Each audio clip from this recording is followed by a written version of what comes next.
إن الحمد لله نحمده ونستعينه ونستغفره ونعوذ بالله تعالى من شرور أنفسنا ومن سيئات أعمالنا من يهده الله فلا مضل له ومن يضلل فلا هادي له وأشهد أن لا إله إلا الله وحده لا شريك له وأشهد أن محمدا عبده ورسوله يا أيها الذين آمنوا اتقوا الله حق تقاته ولا تموتن إلا وأنتم مسلمون يا أيها الناس اتقوا ربكم الذي خلقكم من نفس واحدة وخلق منها زوجها وبث منهما رجالا كثيرا ونساء واتقوا الله الذي تساءلون به والأرحام إن الله كان عليكم رقيبا يا أيها الذين آمنوا اتقوا الله وقولوا قولا سديدا يصلح لكم أعمالكم ويغفر لكم ذنوبكم ومن يطع الله ورسوله فقد فاز فوزا عظيما أما بعد فإن أصدق الحديث كتاب الله وخير الهدي هدي محمد صلى الله عليه وسلم وشر الأمور محدثاتها وكل محدثة بدعة وكل بدعة ضلالة وكل ضلالة في النار. Ikhwani fillah rahimani wa rahimakumullah. Kita melanjutkan kembali pembahasan kitab Makanatus Sunnah An-Nabawiyah yang ditulis oleh Asy-Syaikh Ad-Doktor Umar ibn Muslih Al-Husaini hafizahullahu ta'ala. Kita masih pada pembahasan tentang bab itsbatu ismatin Nabi sallallahu alaihi wasallam wa bayani haqqihi minal mahabbah wa ta'ah wa ta'zim, yaitu bab tentang penetapan kemaksuman Nabi Muhammad sallallahu alaihi wasallam dan penjelasan tentang hak Nabi yang wajib untuk dicintai, wajib untuk ditaati, dan wajib untuk dimuliakan kedudukannya. Ketika Nabi berbicara, mereka seperti seakan-akan ada burung di atas kepalanya. Kemudian kata beliau, wa ta'zimun Nabi sallallahu alaihi wasallam fi hayatihi wa ba'da wafatihi haqqun min huquqihi. Dan mengagungkan Nabi, amalan mengagungkan Nabi ini itu tetap ada, baik ketika Nabi masih hidup atau ketika Nabi sudah wafat. Itu masih tetap menjadi hak dari hak-hak Nabi yang harus dipenuhi oleh kita. Jangan mengatakan ikutan biyen Ustaz, ketika Nabi masih hidup. Saiki wis mari, sudah selesai, Nabi sudah wafat. Enggak. Itu tetap menjadi haknya Nabi, dihormati, dimuliakan, diagungkan, tetap ada sampai sekarang meskipun Nabi sudah wafat sallallahu alaihi wasallam. Wa huwa ibadatun minal ibadat. Mengagungkan Nabi itu termasuk bentuk ibadah. Ya, bentuk ibadah kepada Allah Azza wa Jalla. Artinya artinya fa'iluhu yuthabu. Orang yang mengerjakannya mendapatkan pahala di sisi Allah Azza wa Jalla. Bentuk ibadah. Wa ma'lumun annal ibadata la tasih illa bi syartain. Dan sudah kita ketahui, namanya ibadah itu tidak akan sah dikatakan ibadah kecuali terpenuhi dua syarat, al-ikhlas wal mutaba'ah, yaitu ikhlas karena Allah dan sesuai dengan tuntunan Nabi. Ingat, ini giringnya beliau kemana ini, nanti diperhatikan di sini. Falaisa li ahadin an yata'abbadallaha bi'ibadati ta'zim ala wajhin lam yarid fi syara'. Maka kalau namanya mengagungkan Nabi itu ibadah, dan namanya ibadah itu tidak sah kecuali dengan ikhlas dan mutaba'ah, maka kesimpulannya kata beliau, tidak boleh bagi seseorang yang menjalankan suatu ibadah kepada Allah, yakni ibadah menta'zim, mengagungkan Rasul, nggak boleh dia mengerjakan itu dengan cara-cara yang tidak diajarkan oleh syariat. Ya, niatnya mengagungkan Nabi, tapi caranya tidak sesuai dengan syariat Nabi SAW. Ya, seperti merayakan hari kelahiran Nabi SAW. Apa tujuan mereka merayakan hari lahirnya Nabi SAW? Ta'zimur Rasul, mengagungkan Rasul SAW. Taib. Apakah cara seperti itu diajarkan oleh syariat? Tidak. Ya, sebagaimana metode ahlu sunnah ketika membantah ahlul bidah, tatkala Imam Ahmad bin Hanbal berdebat dengan Ahmad bin Abi Duat, pentolannya orang-orang Mu'tazilah di zaman tersebut, yang mengatakan Al-Quran kalamullah, bukan makhluk. Maka didebat sama Imam Ahmad, ini Al-Quran kalamullah, apakah ini adalah sesuatu yang diketahui oleh Nabi dan para sahabatnya? Al-Quran kalamullah ini adalah sesuatu yang diketahui oleh Nabi SAW dan para sahabatnya, atau tidak diketahui? Maka mereka menjawab, diketahui. Sama seperti ini, mengagungkan Nabi dengan cara merayakan hari kelahirannya, apakah itu diketahui oleh Nabi atau tidak? Nggak mungkin dong mereka menjawab enggak. Kok bisa mereka jawab enggak? Nabi nggak tahu. Loh, kok perlu tekun nih? Itu pasti nanti jawaban. Maka pasti mereka akan mengatakan, iya, Nabi tahu. Kemudian yang kedua, hal da'a ilaiha Rasulullah SAW wassahabah. Apakah Nabi SAW mengajak manusia untuk mengerjakannya, atau Nabi SAW tidak mengajak manusia untuk mengerjakannya? Nabi tahu, tapi apakah diajarkan oleh Nabi atau tidak diajarkan oleh Nabi? Kalau mereka mengatakan tidak, Nabi tidak mengajarkannya, maka berarti ini tuduhan keji kepada Nabi. Ada ilmu yang Nabi ketahui itu sebagai bentuk ibadah kepada Allah, tapi ternyata disembunyikan sendiri sama beliau, nggak diajarkan. Nggak mungkin dong. Pasti mereka mengatakan diajarkan oleh Nabi SAW dan para sahabatnya. Nah, baru kemudian kita minta dalilnya. Yang mana buktinya kalau Nabi mengajarkan? Jangan langsung nembak dalil. Kalau antum langsung nembak dalil, mereka akan bawakan kepada antum ribuan dalil untuk mendukung kebid'ahannya itu.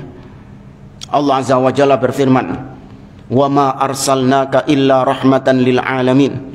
Tidakkah kau, atau tidaklah kami mengutusmu, Allah mengutusmu wahai Muhammad, kami mengutusmu wahai Muhammad kecuali sebagai rahmat bagi semesta alam.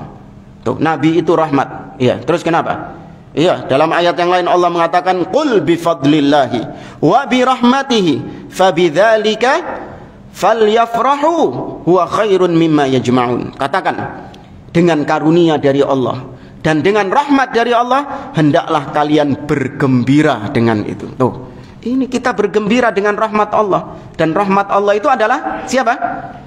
Nabi Muhammad SAW. Tuh dalilnya. Antum kalau nembak mana dalilnya langsung, mereka akan bawakan ribuan dalil. Tapi kalau antum ikuti alurnya tadi, wes nggak bisa mereka. Ya, nggak bisa mereka. Kecuali pasti akan keluar dari mulut mereka caci makian, memang dasar Wahabi. Itu terakhirnya mesti gitu. Dasar Wahabi. Kita lanjutkan, kata beliau, wa innama nubbiha ala hadza. Dan kami ingatkan tentang hal ini, kata beliau, kami maksudnya kalau mau mengagungkan Nabi harus dengan cara-cara yang diajarkan Nabi. Jangan bikin cara-cara sendiri untuk mengagungkan Nabi. Ya, kita ingatkan ini.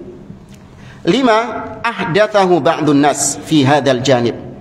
Karena ada sebagian orang yang mengarang-arang cara mengagungkan Nabi SAW tahta da'wa ta'zimi qadrin Nabi SAW, dengan klaim apa yang mereka lakukan itu adalah pengagungan kepada Nabi SAW. Sehingga ketika kita mengingkarinya, maka mereka mengatakan, oh, kalian ini memang tidak mengagungkan Nabi. Langsung dicap gitu.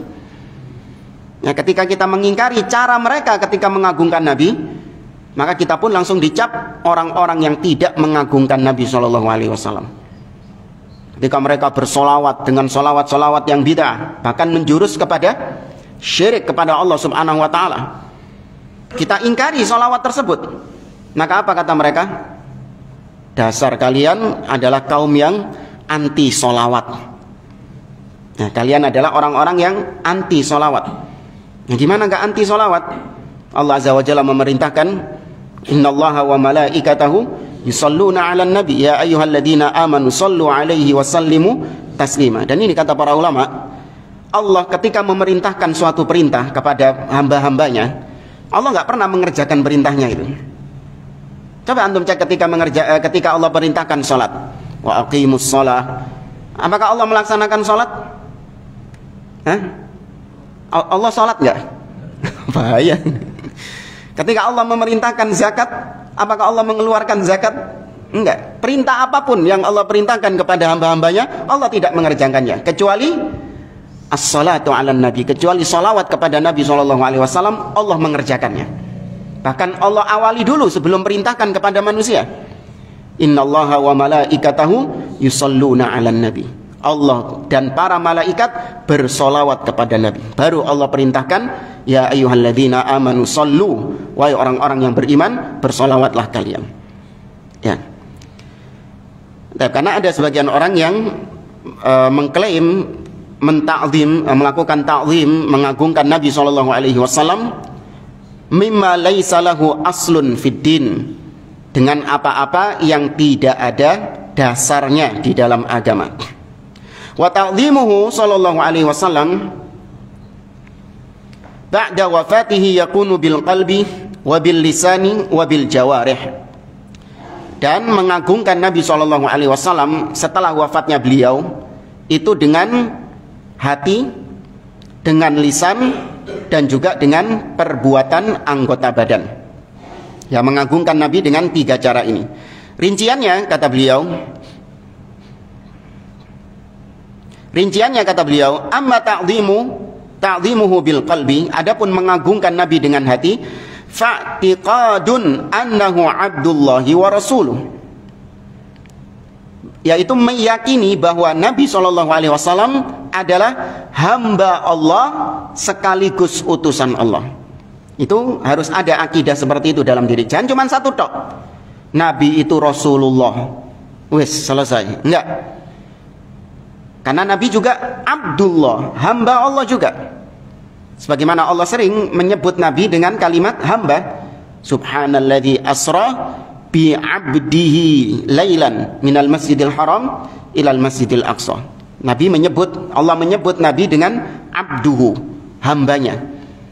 Ya, maka Nabi adalah hamba sekaligus Rasul. Kalau antum hilangi satu, bisa jadi antum terjerumus dalam kesesatannya orang Nasara atau terjerumus dalam kesesatannya orang Yahudi. Ketika antum menghilangkan status Nabi sebagai Abdullah, Nabi seorang Rasul, maka antum terjerumus seperti orang-orang Nasara, berlebihan dalam mengagungkan Nabi Isa alaihi salam. La tutruni kama atratin Nasara ibna Maryam, fa innama ana abdun faqulu Abdullah wa rasuluh. Ketika antum menghilangkan status Nabi sebagai Rasul dan Nabi itu hanya seorang hamba saja, maka antum akan jatuh dalam kesesatannya orang-orang Al-Yahud yang mereka kurang ajar kepada para Nabi dan Rasul, bahkan membunuh para Nabi dan Rasul. Laqad sami'a Allahu qaulal ladzina qalu innallaha faqirun wa nahnu aghnia sanaktubu ma qalu wa qatlahumul anbiya bighairi haqq. Sungguh kami akan balas perbuatan mereka yang telah membunuh para nabi tanpa hak. Karena mereka menganggap Nabi itu manusia biasa, Abdullah, sama seperti kita juga Abdullah. Maka kita meyakini Nabi itu Abdullah wa Rasuluh. Kemudian juga mengagungkan Nabi dengan hati, wa taqdimu mahabbatihi ala kulli ahad, mendahulukan kecintaan kepada beliau di atas semua manusia, di atas kecintaan kita kepada semua manusia. Ini sudah kita bahas pada poin sebelumnya. Wal iktsaru min dzikrihi, memperbanyak hati kita untuk mengingat Nabi sallallahu alaihi wasallam. Wastish'aru haibatihi, dan merasakan kewibawaan Nabi, mengakui kehebatan Nabi, kewibawaan Nabi. Ya. Apa ya? maksudnya itu kagum kepada Nabi SAW. Itu harus ada perasaan seperti itu dalam diri kita, yang menancapkan kekaguman kepada Nabi SAW. Ketika kita membaca sirah beliau, ketika kita membaca syama'il, ya ciri-ciri fisik ataupun sifat-sifat Nabi SAW, ada muncul perasaan dalam hati kita kagum, ya kagum kepada Nabi SAW. Wa jalalati qadrihi wa mahasinihi wa makanatihi, dan ada perasaan di dalam diri kita mengakui kemuliaan Nabi, keagungan Nabi, ya, mengakui kebaikan-kebaikan yang ada pada diri Nabi, kelebihan-kelebihan yang ada pada diri Nabi SAW. Tapi itu mengagungkan Nabi dengan hati. Adapun mengagungkan Nabi, amma ta'zimuhu bil lisan, mengagungkan Nabi dengan lisan, fa bitsana'i alaihi bima huwa ahluhu min ghairi ghuluwin wala taqsir, yaitu dengan cara memuji, memberikan puji-pujian kepada Nabi SAW yang pantas bagi Nabi, ya, pujian-pujian yang memang cocok, layak bagi Nabi SAW, yang memang Nabi layak untuk mendapatkan puji-pujian tersebut. Yaitu apa? Tidak ghulu dan juga tidak meremehkan, tidak berlebih-lebihan, ekstrim dalam memuji Nabi, tapi juga tidak direndahkan, ya, tidak pelit, ya, dikurangi hak Nabi SAW. Dudukkan Nabi pada tempatnya, ya, tidak ghulu sebagaimana sebagian ahli bidah ghulu dalam memuji Nabi SAW. Ya akramal khalqi maliman aludhu bihi siwaka inda hululi hadithil amami, wahai makhluk yang paling mulia, tiada bagiku tempat berlindung dikala musibah datang kepadaku kecuali hanya kepadamu. Syirik kepada Allah, ini bukan malah muji Nabi, kurang ajar kepada Nabi SAW, ya, tidak ghulu kepada Nabi. Atau memuji Nabi tapi tadi dengan panggilan-panggilan yang memang nggak layak Nabi SAW menyandang panggilan-panggilan tersebut. Langsung misalnya ya Muhammad, yang memuji Nabi dengan langsung memanggil namanya, ya, tidak dengan ya Rasulullah atau ya Nabi Allah, atau mungkin dengan gelar-gelar yang memang nggak pantas disandang oleh Nabi SAW. Nah, wa nashri sunnatihi, demikian juga mengagungkan Nabi dengan lisan adalah dengan menyebarkan sunnahnya. Sunnah di sini artinya adalah ajaran-ajaran beliau. Ya, sunnah bukan hanya berarti jenggot, ya, cingkrang, ya, pakai siwak katanya. Enggak, ya itu sunnah. Tapi lebih daripada itu, sunnah beliau adalah ajaran-ajaran beliau, terutama dalam masalah tauhid, dalam masalah akidah, disebarkan sunnahnya. Wassalatu wassalam alaihi, bersolawat, mengucapkan salam kepada beliau, wa bi khasatin inda dzikrihi, terlebih lagi ketika disebutkan nama Nabi SAW. Ya, sebagaimana hadis yang sering dibawakan ketika bulan Ramadan, Nabi naik ke anak tangga, ya, 3 anak tangganya, kemudian Nabi mengucapkan amin, dan Jibril tatkala itu berdoa. Salah satu doanya adalah raghima anfum ri'in alladzi dzukirta indahu wa lam yusalli alaik. Sungguh semoga kecelakaan bagi seseorang yang ketika namamu disebut wahai Muhammad, dia tidak bersolawat kepadamu. Ya, Nabi mengucapkan amin, semoga celaka orang tersebut. Wa amma ta'zimuhu bil jawarih, adapun mengagungkan Nabi dengan anggota badan adalah fabil amali bi syariatihi wa ta'assi bi sunnatihi, yaitu dengan mengamalkan, melakukan amalan-amalan dengan syariat Nabi SAW. Artinya beribadah kepada Allah hanya dengan syariat beliau, tidak menggunakan syariat lain selain beliau. Sebagaimana kata Imam Muhammad bin Abdul Wahab, dan nanti disebutkan di paragraf setelahnya, wa alla yu'badallah illa bima syara', yaitu tidak menyembah kepada Allah, tidak beribadah kepada Allah kecuali dengan yang disyariatkan oleh Nabi Muhammad SAW. Nah, ini bentuk pengagungan Nabi dengan amalan anggota badan. Kemudian wa ta'assi bi sunnatihi, dan bersuri tauladan kepada beliau dengan sunnah-sunnah beliau. Mencontoh, menjadikan beliau sebagai figur teladan. Wal akhdhi bi adabihi, mengambil adab-adab, akhlak-akhlak dari beliau. Wa nusrati sunnatihi, dan menolong sunnah beliau. Yang menolong sunnah, yakni ajaran-ajaran beliau. Waddifa'i anha, dan membela sunnah Nabi SAW. Nih, dengan cara apa kita membela sunnah Nabi? Dengan membantah bid'ah. Kalau kita mentolerir bid'ah, kita nggak dikatakan menjaga sunnah, jamaah. Namanya penjagaan terhadap sunnah adalah yaitu dengan mengusir bid'ah. Sebagaimana antum dikatakan menjaga sawah adalah dengan cara mengusir hama. Antum menjaga sunnah adalah dengan cara antum tolak bid'ah-bid'ah itu. Ojo malah dipiara. Ya, sebagian orang dipelihara dengan alasan ukhuwah, persatuan, persaudaraan, dipiara bid'ah ini. Tapi ternyata di luar itu dia mengatakan kita menjaga sunnah, kita menjaga sunnah. Loh, perbuatanmu sama ucapanmu nggak nyambung.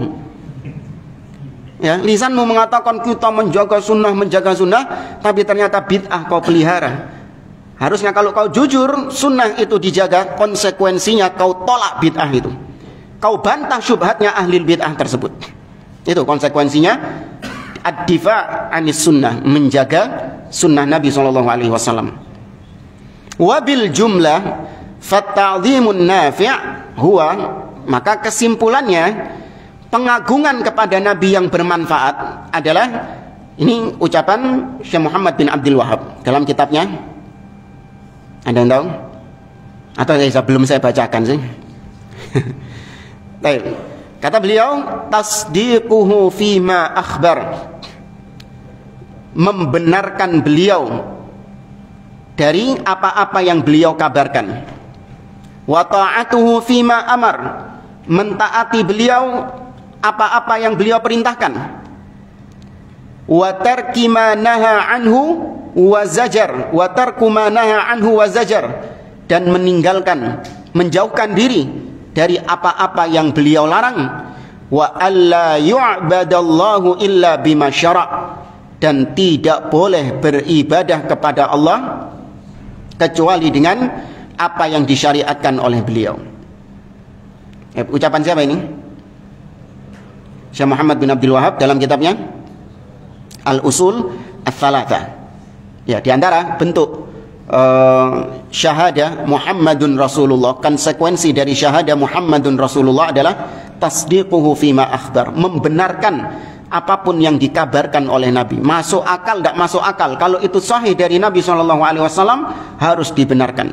Nggak boleh dipertentangkan dengan akal, dengan sains, enggak. Ya, tapi mengedepankan apa yang beliau sampaikan. Ya, sama seperti misalnya kasus kemarin, mana yang lebih dikedepankan antara sabda Nabi SAW atau sains? Terjadi gerhana matahari di akhir bulan Ramadan yang menunjukkan bahwasanya sains membuktikan terjadinya gerhana ini adalah tanda masuknya awal bulan. Ya, tanda masuknya awal bulan. Nah, ternyata Nabi SAW memerintahkan untuk ru'yah, tetap untuk melihat hilal. Dan hilal hanya terlihat ketika matahari terbenam. Bukan siang-siang ngelihat hilal, nggak ada. Orang balul ketika ngelihat hilal siang-siang. Hilal baru dilihat ketika matahari tenggelam. Ternyata nggak nampak.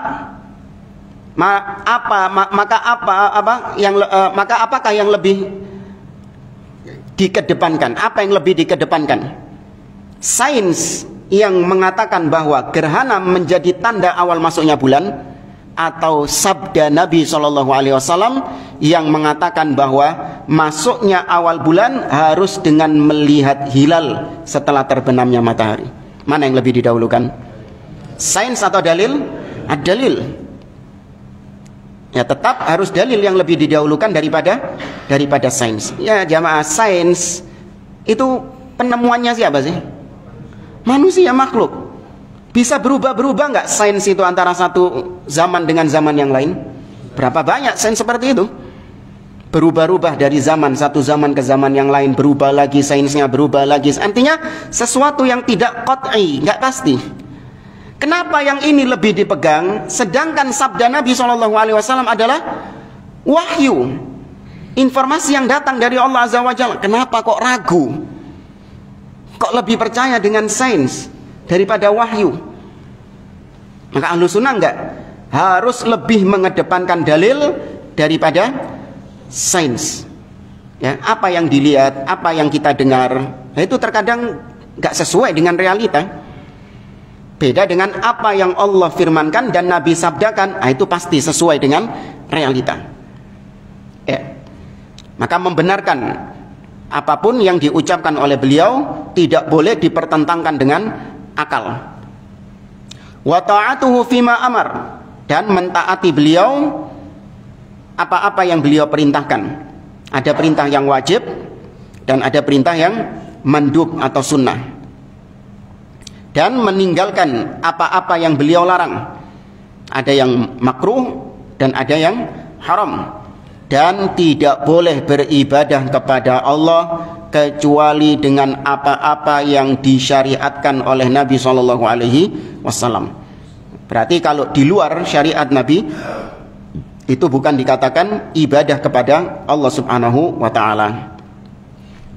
Baik jamaah rahimani wa rahimakumullah, ini berikutnya ada ucapan yang panjang dari Syekhul Islam Ibnu Taimiyah rahimahullah. Mungkin insyaallah kita lanjutkan pada pertemuan yang akan datang.